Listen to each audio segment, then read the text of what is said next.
Anak yang soleh itu anak yang tahu kalau dia seorang laki-laki nanti, secantik apapun istrinya, selucu apapun anak-anaknya, sebanyak apapun harta yang dia miliki, sehebat apapun dia di mata anak buahnya, demi Allah, orang tua tidak pernah menjadi nomor 2 dalam hidup.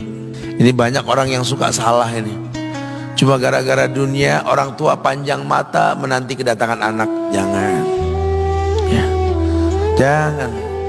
Anak yang soleh tahu sekali, sampai kapanpun ibumu, ayahmu, sampai kapanpun. Dunia nggak membuat dia lupa ada berkah keramat dunia hidup di atas muka bumi ini. Dia nggak repot datang ke makam-makam para wali. Orang tua nomor 1 yang dia temui. Ini orang hebat. Ini banyak di antara kita, makam-makam didatengin, di mana saja didatengin, ngalap berkah. Orang tua panjang mata, berlinang air mata menanti, mana anakku? Mana pohon yang pernah kutanam? Mana pohon yang pernah kurawat? Kudengar dia sudah mulai berbuah, ingin kurasakan buahnya. Berani mengeluarkan dana jutaan untuk hal-hal yang gak disyariatkan. Ini orang tua panjang mata. Rela nggak rela, orang tua kita akan mendengar dan melihat. Ma, aku pengen nikah, aku pengen berkeluarga, Ma. Ya orang tua ya seneng lah.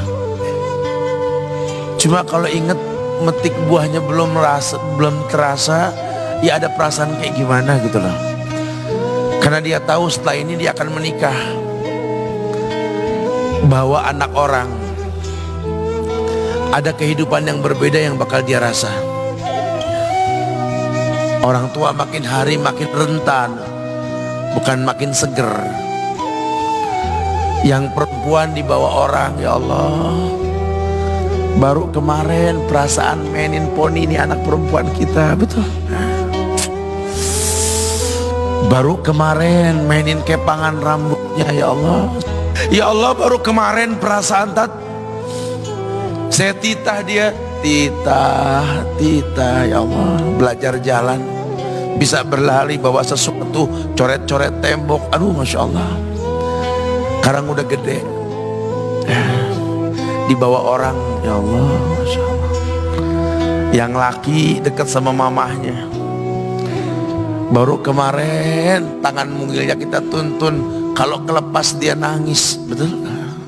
Sekarang tangannya keker besar, tangan ibunya keriput, betul. Mau nangkep tangan anak pun sudah mulai susah. Membawa anak orang datang dengan gagah, cium tangan, cipika-cipiki, udah. Ma, kita jalan dulu, Ma ya. Udah Mama, udah. Digandeng tangan kekasihnya, dirangkul pundaknya. Ini anak laki ndak tahu ibunya kayak diiris-iris jantungnya. Dia lihat tangannya yang keriput, ya Allah. Udah berapa lama tangan ini nggak dibawa sama anak ini? Udah berapa lama tangan ini nggak digandeng sama anak saya? Kita merasa bangga akur merangkul istri kita, ibu kita ngelihat pundaknya. Udah berapa lama pundak ini gak dirangkul seperti itu, ya Allah. Dulu aku berdandan secantik-cantiknya, ku dandankan anaknya, ku bawa di hadapan kawan-kawanku, bangga anakku. Tapi dia tidak pernah berdandan rapi membawa aku ke hadapan teman-temannya. Lihatlah ibuku, ibunya sudah kebayang, ya Allah, ini anak bakal minta nikah sebentar lagi. Yang wajar kalau orang nanam pohon pengen metik buah, wajar. Ini buah belum terasa, pohon sudah mau dibawa, kebayang tidak? Ya Allah. Mulai dia kebayang. Sehingga rasa-rasa seperti ini menjadi tumpukan rasa di hati orang tua kita, yang nanti pada akhirnya dia pun bakal kembali ke hadirat Allah, kita pun bakal kembali ke Allah, betul? Sementara yang namanya kemuliaan datang dengan cara sabab yang benar. Ridallah fi ridal walidain wa sukhtullah fi sukhtil walidain. Ridanya Allah ada di ridho orang tua, murkanya pun sama. Karena semua ibadah yang dia lakukan berujung pada surga. Dan yang paling gampang ketika dia mau menaklukkan dunia, demi Allah, berkah orang tua dulu yang dia ambil. Ini dirasa oleh orang mulia yang Nabi katakan, innahu min ahlis sama, innahu min ahlis sama. Manhu? Siapa dia? Sahabat, manusia yang pernah hidup zaman sahabat tapi nggak ketemu Rasul, yang bernama Uwais Al-Qarni, pemuda miskin pengembala kambing di negeri Yaman. Padang tandus yang dia tinggal di situ, yang dia kesampingkan hidupnya untuk ibunya, untuk ibunya. Tidaklah terucap kalimat satu yang ingin ibunya pengen, kecuali Uwais pasti akan melakukannya apapun, dan ibunya cacat. Apa kata Uwais? Tidak akan pernah terlontar kata dari mulut ibuku kecuali kan kulakukan yang dia inginkan. Masya Allah. Ibunya cacat dan dia menomorduakan diri, yang penting orang tuanya dulu. Hingga satu waktu ibunya berkata, wahai Uwais, ibu sudah tua. Andai kematian mendatangi ibu, ada beberapa keinginan yang ibu pengen merasakan keinginan tersebut. Mungkin enggak ya? Apa Bu? Katakan. Ibu pengen haji. Bengong Uwais, ya Allah Bu, ini Yaman, Hadramaut, yang sekarang saja pesawat itu bisa 3 jam menuju Saudi, itu 2 jam lebih lah menuju Saudi. Ini lebih jauh lagi, kebayang berapa ratus kilo, berapa ribu kilo, nggak tahu. Ya baiklah ibu, kata Uwais, aku tidak pernah menolak permintaan ibuku, tapi kali ini aku tidak bisa menjawab karena mikir gimana caranya ini. Apalagi dia seorang pemuda yang punya penyakit sopak, ada tanda-tanda putih di bagian badan itu kayak pano besar gitu tuh. Udahlah, terserah gimana nantilah. Yang penting ini nomor 1 dalam hidup ini.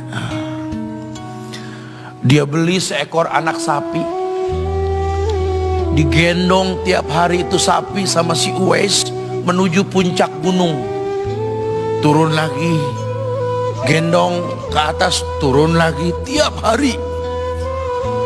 Sampai orang bilang, Uwais gila no, orang sapi dipiara dia digendong tiap hari naik gunung yang tinggi, sampai nggak berasa dikatakan 8 bulan dia lakukan itu, sehingga terbentuklah fisiknya yang bagus karena olahraga tiap hari bawa itu sapi. Dan sapi itu makin berat, dalam hikayat dikatakan sampai di atas 100 kilo itu sapi.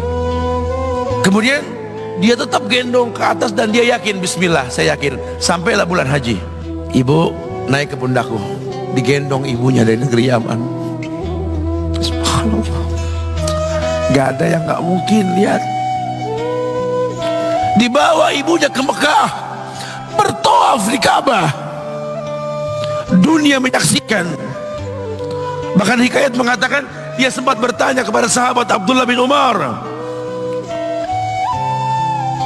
aku telah menggendong ibuku dari negeri Yaman menuju Mekah, bertawaf di Ka'bah ini, sudahkah aku membayar jasa ibuku? Apa kata sahabat Abdullah bin Umar? Bahkan satu hentakan napas pun ketika melahirkanmu belum terbayar. Bahkan satu hentakan napas pun ketika melahirkanmu belum terbayar. Dia selesaikan tawafnya, dia selesaikan tawafnya. Selesai tawaf, dibawa ibunya ke makom Ibrahim untuk sholat 2 rakaat. Selesai sholat, dia angkat tangan, dia berdoa kepada Allah, ya Allah, ampunkanlah ibuku ya Allah. Ampunkan ibuku ya Allah.